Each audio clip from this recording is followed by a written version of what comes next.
morning, Barbs! It's Sunday. I turned on the TV on Friday and I saw the news about the shooting in Connecticut and I felt compelled to make a vlog about it. I won't get into gun control that much because my take on it is quite simple. I think that gun control should be a lot stricter. I'm gonna leave that to the people who know about it because I don't know that much about laws, I don't know that much about American laws, I don't even live in the States, so I don't feel like I'm the best person to address these issues. I'm going to leave an article in the description about this. This is actually about the shootings in Virginia Tech in 2007, and sadly I think that it still explains how things are 5 years later. I'm going to talk about something that I do know about because it's what I'm studying and it's what I want to do in the future, and that's about journalistic ethics. I'm going to talk about this with a lot of sadness because I think that journalistic ethics has become some sort of an oxymoron, sadly. Unlike what many people think, when we tell a story from a journalistic point of view, we are still telling a story. It's not as simple as this is what happened and I'm going to put it in front of you. We decide what it is that's important, that you should know. Building a journalistic piece or telling a story, covering something, is a process very similar to fiction, like to writing fiction. But unlike that, we are dealing with real people here. I turned on CNN for some ethical coverage of the thing, and I see a journalist interviewing a 9-year-old about this. And he was saying, like, did your friend scream for help? Of course her friend screamed for help! I mean, what is that? What is that a question? That's why there was an article in the Times about not interviewing children and about how that should never be done. I'm gonna leave that in the description too. Flanked by their parents, boys and girls too young to see an R-rated movie described being hustled to safety as bullets whizzed by them in the halls of their schools. The article said these interviews were rash, unnecessary, and just plain wrong. And after this interview, we get somebody at the CNN studio saying the tree is already filled with the presents and the children will not be there to open them. I mean, that is such a low blow. That doesn't tell me anything that I don't already know about this tragedy. This is already horrible in itself. Like, I don't need any added condiment to make it more awful. Also, I think that something that was not handled responsibly was the fact that many witnesses were interviewed, which, I mean, okay, that's logical. That's like your #1 source when something like this happens. They interviewed witnesses and then they put the quotes of what they were saying as headlines. The people back at the studio did say, like, we want to warn the viewers that this is just preliminary information, we don't know anything for sure. I heard that because I had been watching the coverage develop for an hour.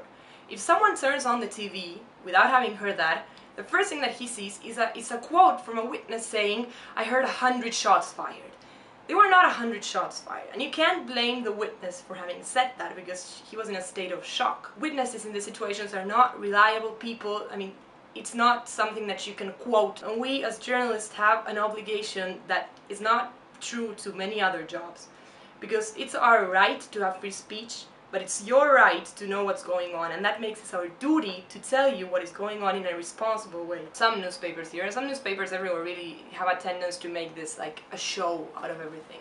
But TV especially does that. It makes a show out of these things. And like I said, these are real people, these are real stories. I don't think that as journalists we realize how important our job is.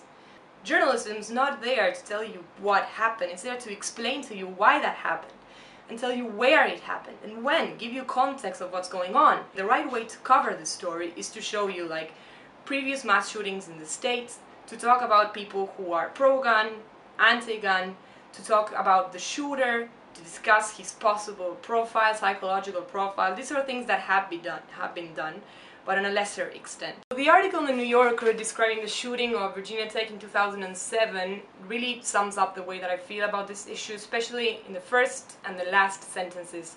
The cell phones in the pockets of the dead students were still ringing when we were told that it was wrong to ask why. The ending of this article is, there is no reason that any private citizen in a democracy should own a handgun. At some point, that simple truth will register. Until it does, phones will ring for dead children and parents will be told not to ask why. So this is how you talk about this issue in a moving and responsible way.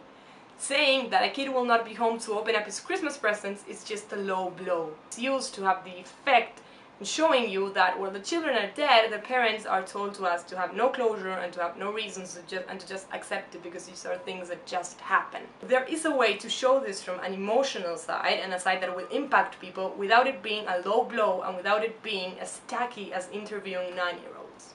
No offense to Shakespeare, but it does matter how we say things. And I believe that a rose by any other name would not smell as sweet. and a tragedy of this caliber not being told by a 9-year-old would not taste as bitter. My heart goes out to the people in Connecticut, to the people in the States, to people everywhere. I think we're all shocked. If this doesn't awake any sort of action, I don't know what will.